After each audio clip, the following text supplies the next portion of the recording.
Hello, what is up guys? Evildoers here today, back with another Blade and Soul video. So in today's video, we're going to be taking a look at the NCSoft earnings report that has been released to the public on February 12th of 2020. We're going to go ahead and go through and look at the operating profit for the whole company and see how it relates to Blade and Soul, and it's kind of going to give us an idea as to why we had so many cash grabs and so many events focused on trying to get people to spend money and gear up their characters. So by now, if you've been perusing Reddit, you probably have seen this post right here that linked the earnings report for Blade and Soul and showed that it's down over the quarter over quarter and blah blah blah blah.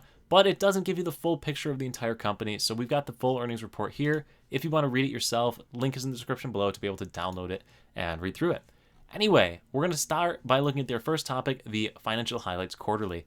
And the big one that we want to point out is that their operating profit for a whole company was up 9% quarter over quarter, 25% year over year for quarter four, but their net income was down quarter over quarter as well as year over year for the same quarter, fourth quarter.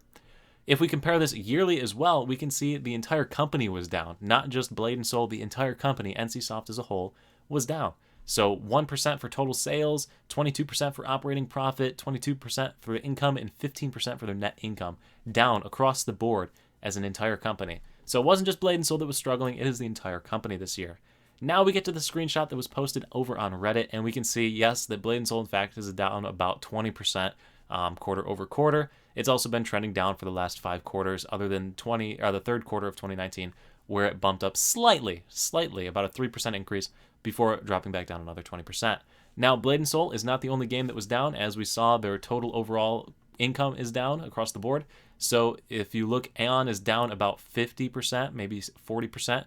And Guild Wars 2 is also down about 30% quarter over quarter. Those all dropped pretty hard.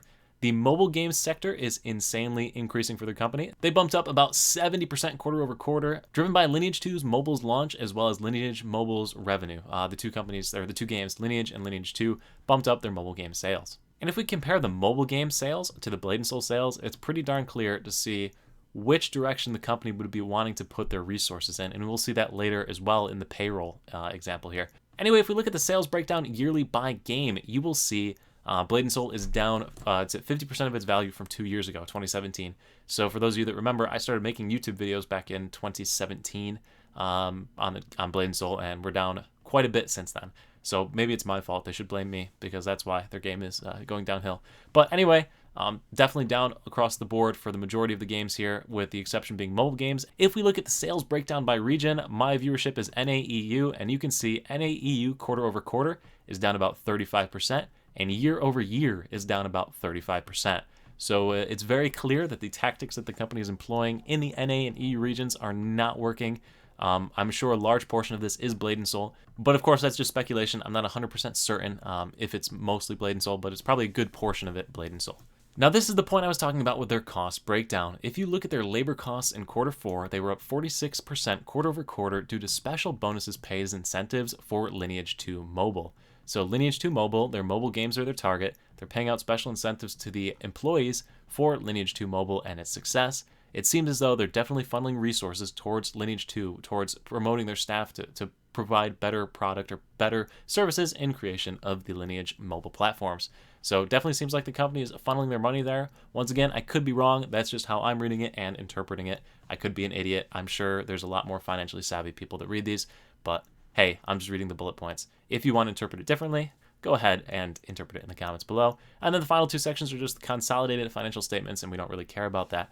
But anyway, guys, that is the financial report. So it's clear to see that Blade and Soul is trending down financially. However, there is a cause for hope. And what is that cause for hope?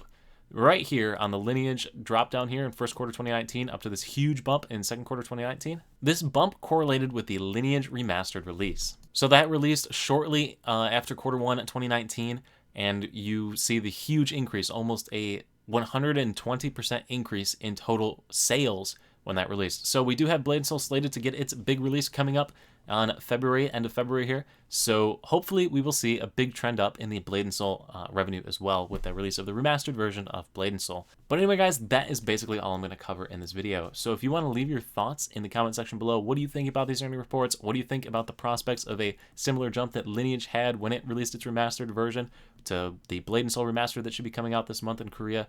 Let me know what you think in the comment section below. And once again, make sure you subscribe to the channel so you stay updated when new content comes out. As always, I'll see you at the next stream, video, or wherever I happen to see you. Peace.